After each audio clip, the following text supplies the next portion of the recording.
수요 예배 때는 제 설교 지금 두 번째인데요. 늘상 느끼는 거지만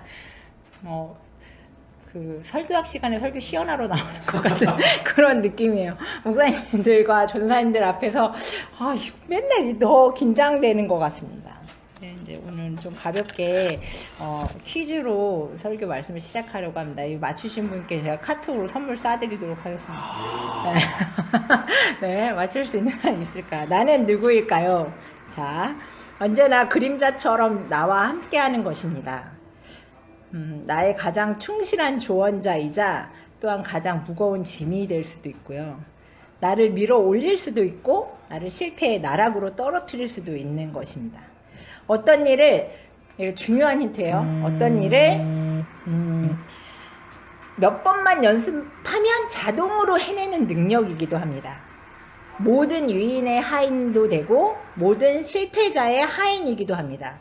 그러므로 이것은 위인을 만들기도 하지만 실패자를 만들기도 하죠. 기계처럼 정확히 움직이지만 기계는 아닙니다. 그리고 우리 딸이 계속 자, 이것을 움직여 이익을 볼 수도 파멸을 맞을 수도 있습니다. 이것을 훈련시키는 자는 이 세상을 가질 것이요, 이것을 풀어놓는 자는 파멸을 얻을 것이다. 이것은 무엇일까요? 말. 네? 말? 말 아닙니다. 자, 말은 여러 번 연습해서 자동으로 해내는 능력 아니잖아요. 말은 언제든지 할 수 있는 거죠. 자, 이것은 무엇일까요? 너무 어려운데? 그렇죠, 어렵죠? 쉽게 맞히지 못할 것입니다. 그래서 제가 선물을 건 것이죠. 자, 나는 누구일까요?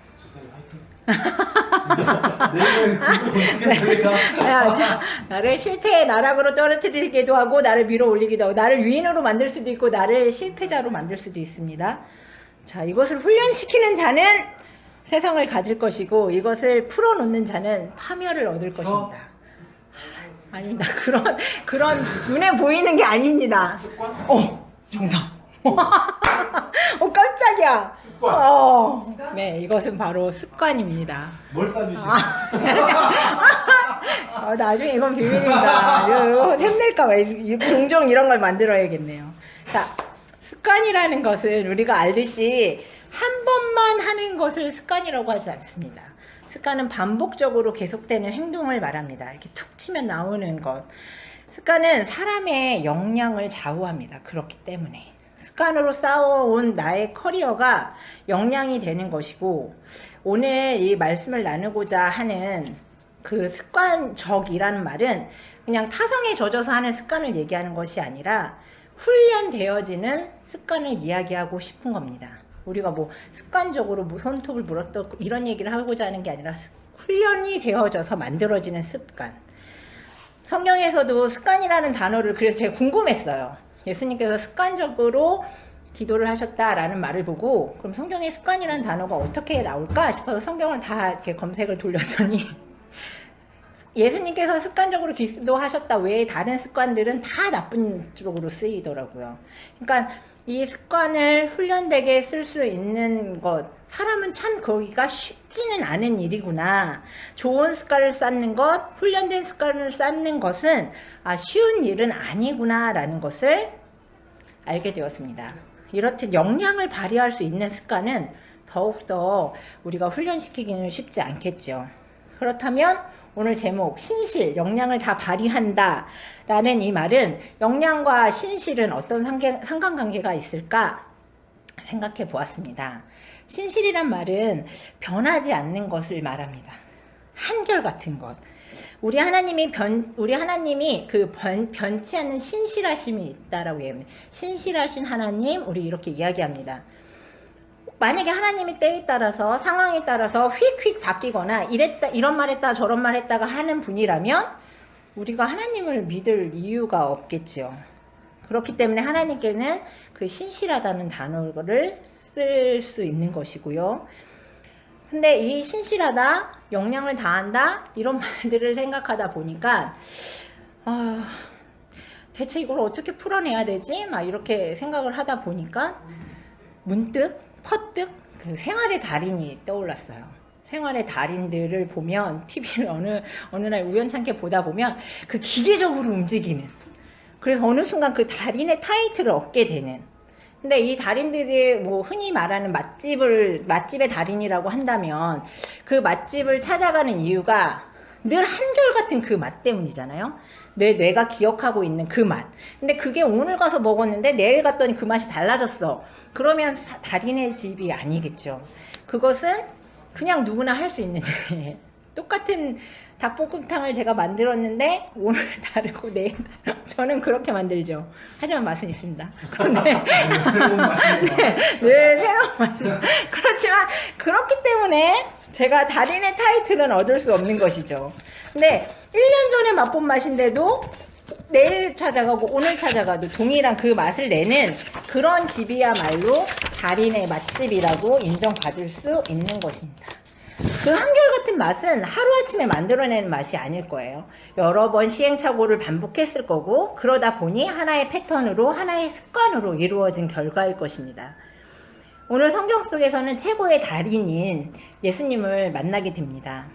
예수님께서는 39절에 습관을 따라 기도를 하러 가신다라고 이야기가 나옵니다. 예수님의 삶은 예수님이 하나님의 아들로서, 그리고 또 예수님 스스로 신앙인의 삶이 죄송합니다. 딸내미가 계속 자, 습관을 따라서 예수님이 그 자신의 신앙의 삶을, 하나님의 아들로서의 삶을 이루어 가고 계신데, 오늘 본문 말씀에서도 예수님께서는 습관을 따라서 기도하러 감난산에 올라가게 되시죠. 그러면서 예수님 되게 땀이 피가 될 정도로 기도하는 모습이 나타나고 있습니다. 이렇듯 예수님께서 이루고자 하시는 삶 역시도 자신의 역량을 최대한 끌어올리는 삶으로 보여주고 있습니다. 마침내 그 결정적인 삶의 모습은 십자가에 못 박혀 돌아가시는 사건까지. 그런데 그 사건까지 가기 전에 예수님이 이 잔을 나에게서 옮길 수 있으면 하나님의 뜻이면 옮겨주십시오 라고 애타게 이야기하고 있습니다. 하지만 그럼에도 불구하고 그것이 하나님의 뜻이면 이라는 단서가 붙죠. 그런데도 또 한편의 인간적인 모습의 예수님은 그것이 내 잔이 옮겨져 가기를 바라는 마음도 이 모습 속에서 드러나고 있습니다. 하지만 습관적으로 기도하셨고 습관적으로 하나님 뜻에 순종하셨던 예수님은 그 십자가의 사건을 이뤄내기까지 본인의 그 신실한 역량을 다 이루어내실 수 있었다고 볼 수 있는 것이죠. 그 모습을 보면서 이것이 역량을 다하는 삶이 아니었을까라는 생각을 하게 되었습니다. 역량을 다하고 이렇듯 습관으로 쌓아져 왔던 나의 역량은 근데 매번 잘하다가도 한순간 삐끗하면 그냥 다 모든 것이 망쳐질 수 있어요. 내가 습관적으로 기도해 왔더라도 이게 하나님의 뜻이 아니라 하나님 내 뜻은 십자가에 못 박혀 죽는 게 아닌데요 라고 해버렸다라면, 그랬더라면 우리는 이렇게 예수님을 믿고 하나님을 믿고 이런 기독교가 있고 이렇지 않았겠죠. 한순간 삐끗하는 순간에 모든 운명이 결정지어집니다. 그런데 한순간 그 습관적인 행동 때문에 모든 것을 살려내는 역사가 이루어지기도 하는 것입니다. 자, 달인의 모습은 이렇습니다. 습관적으로 반복되는 행동들, 한치의 오차도 용납하지 않는 그들의 모습은 정말로 저절로 박수를 쳐줄 수밖에 없는 그런 삶이 되는 거겠죠. 우리가 예수님을 그렇기 때문에 믿을 수 있는 그러한 삶이 습관적인 행동에서 나왔다라고 볼 수 있습니다. 근데 이 역량은 하루아침에, 아까 말씀드렸듯이 습관적으로 쌓아왔다고 했습니다. 역량은 나의 힘의 양을 채우는 겁니다. 습관도 어느 순간 삐끗하면 안 되는 것처럼 늘상 그 양을 채워야 한다라는 것이죠. 그냥 하루아침에 나 이만큼 했으니까 내 역량이 채워졌어, 이것이 아니라 그것이 빛을 발하는 순간까지 채우는 것. 습관적이고 반복적으로 자신이 할 수 있는 힘의 양을 채웠기 때문입니다. 예수님께서는 제자들에게 시험 들지 않게 기도하라 라고 합니다. 왜냐하면 한순간의 실수가 우리를 시험에 들게 하기 때문입니다. 이 뒷얘기를 하기 전에 제가 최근에 보았던, 좀 오래된 영화긴 한데 최근에 보았던 영화가 설리, 허드슨 강의 기적이라는 영화가 있습니다. 이 영화에서 되게 감명 깊게 보았던 그 장면이 있는데요. 잠깐 이 영화를 소개하자면, 설리라는 비행기 기장이 있어요. 그 비행기 기장이 이름이 어려워서 라가디아, 뉴욕에 있는 라가디아라는 공항에서 이륙을 하게 되는데, 그 비행기가 새 대와 이렇게 충돌을 하게 됩니다. 그래서 엔진이 고장이 나고 이 비상 상륙을 해야 하는 상황이 발생이 돼요. 그런데 간제탑하고 막 연결하면서 뭐 라가디아로 다시 회항할 것이냐, 주변에 있는 어떤 공항으로 갈 것이냐, 아니면 막 이런 것들을 주고받다가 기장이 도저히 그건 안 될 것 같아, 허드슨 강에 비상 착수하겠다라고 이야기합니다. 그런데 이 상황이 발생이 되면 모든 사람이 죽을 거야 라는 상황이에요. 너무너무 심각한 상황이죠. 그래, 허드슨 강에 비상 착수해, 이런 상황이 아니에요. 여기에서 비유할 만한 일은 아니지만 세월호 같은 사건이 벌어지는 거죠. 그냥 비행기가 강에 곤두박질 쳐서 모두가 다 죽는 상황이 되는구나 라는 그런 상황인 겁니다. 그런데 그 기장의 기지로 어떻게 비상착수하게 되고 모든 탑승객들을 다 바깥으로 빼내서 안전하게 구조하는 그런 일이 돼요. 아주 너무 기적 같은 일이고 너무 아름답게 끝날 것 같잖아요. 그런데 항공운수업자들과 보험회사는 너 왜 거기다가 비상착수했어? 이런 이야기를 합니다. 사람들은 막 열광하죠. 와, 설리 기장 완전 영웅이야, 막 히어로가 됐어, 막 이렇게 얘기하지만, 이권을 따지는 이 그룹들은 너 왜 거기다가 비상착수했어?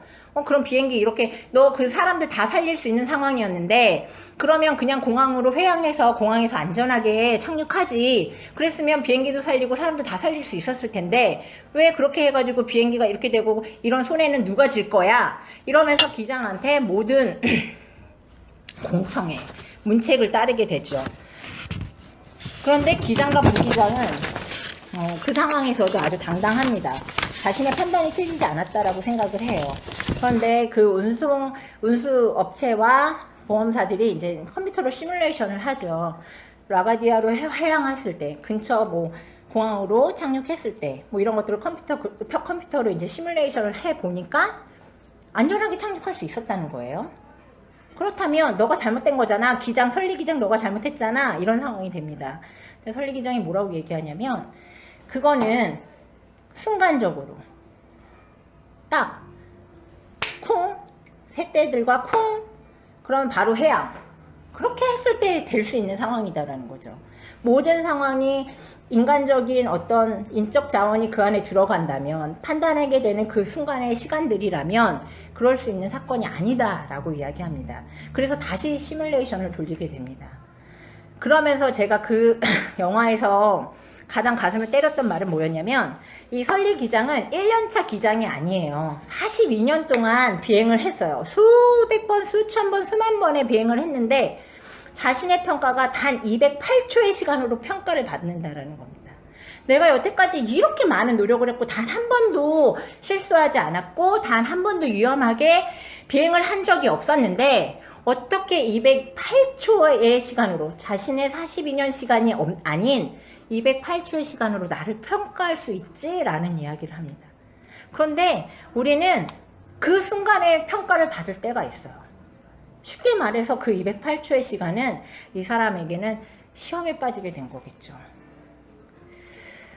하지만 다시 시뮬레이션을 돌려보고 거기에 인적 자원을 투여해 보니 절대로 회항에서 착륙할 수 있었거나 옆에 있는 다른 공항에 착륙할 수 있는 상황은 아니었다는, 더 큰 사고가 났거나 아마 그 비행기 안에 있었던 모든 탑승객들은 정말 충돌로 인한 큰 사고로 다 죽었을 수도 있겠다라는 상황이 이제 벌어지게 되는 겁니다. 그래서 모든 사람들이 아, 설리 기장 정말 대단하다, 정말 당신의 판단이 옳았네요 라고 이제 인정받게 되죠.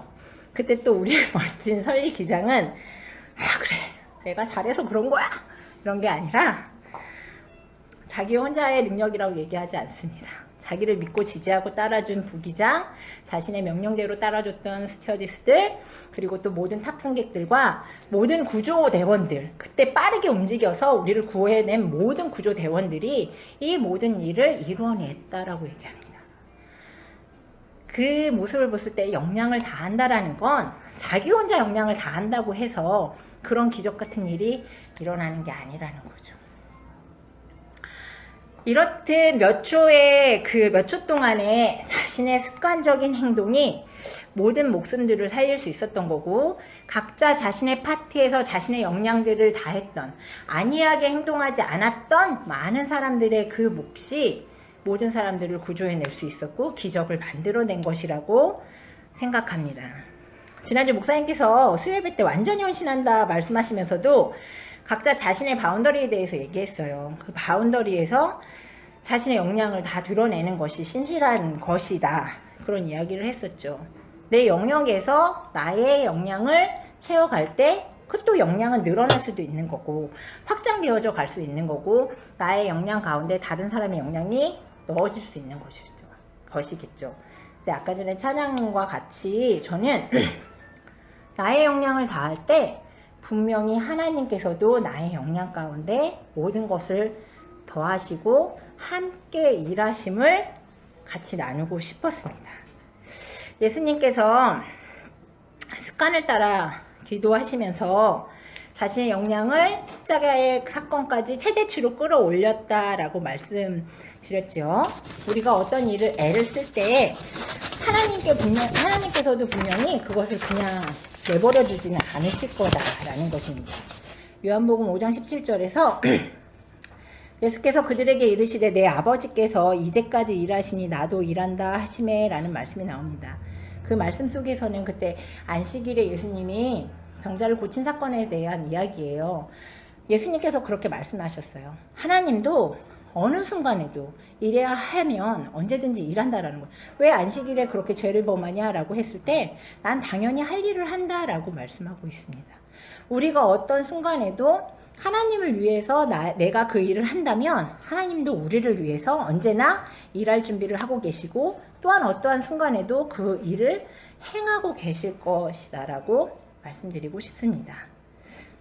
그렇기 때문에 역량을 다하는 우리의 삶은 우리의 신앙의 삶으로 드러나야 됩니다. 신앙의 삶이다라는 건 지금처럼 뭐 예배하는 시간, 기도하는 시간, 말씀 보는 시간, 큐티하는 시간, 이런 시간이 아니라 우리가 먹고 마시고 자고 또 다른 사람들과 관계를 맺고 살아가는 모든 순간순간이 바로 우리의 신앙생활이 되어야 한다고 생각합니다. 예수님을 닮아서 신앙의 달인까지 갔으면 좋겠습니다. 그리스도의 장성한 분량에 이르기까지 우리가 그렇게 가야 할 텐데, 그러한 신앙생활에 역량을 다하기 위해서 우리는 항상 범사에 감사해야 하고 항상 기뻐해야 하고 쉬지 말고 기도해야 하는 것입니다.